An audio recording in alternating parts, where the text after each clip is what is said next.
After decades in radio and television, News 8's Jim Sienkiewicz is retiring. And the man who brought us all those stories is now talking about his own story. Jim sat down with News 8's Susan Shapiro to talk about the past and the future.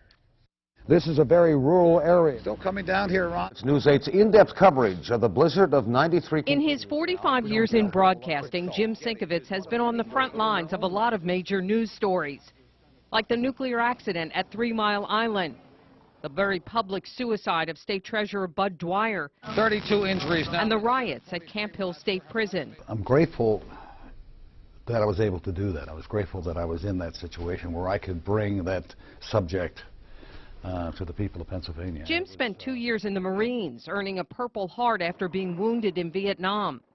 The Harrisburg native then followed his twin brother into radio and quickly made the jump to local television. Good evening, Jim Sienkiewicz. Thanks for being with us. Our top story. He's been an anchor The Boil Water Advisor and reporter who still counts himself as a student. I may not know a thing about the subject that I'm covering, but by the time they go on the air, I better be up to speed. I've always gotten a sense you don't take yourself too seriously. Yeah, that's true. I don't. I always felt as though I'm not the story. You know, the story is what I've gone to cover. But the guy many call Just Sing always seems to have a good story to tell and can make you laugh. We go through a lot here, and you have to have a sense of humor. And now this silver fox It's taken a lot of work to get this gray hair. is off to greener pastures, including the golf course. I may even improve my handicap, which has been horrible for the last 7 years. All the best, Jim. Susan Shapiro, News 8.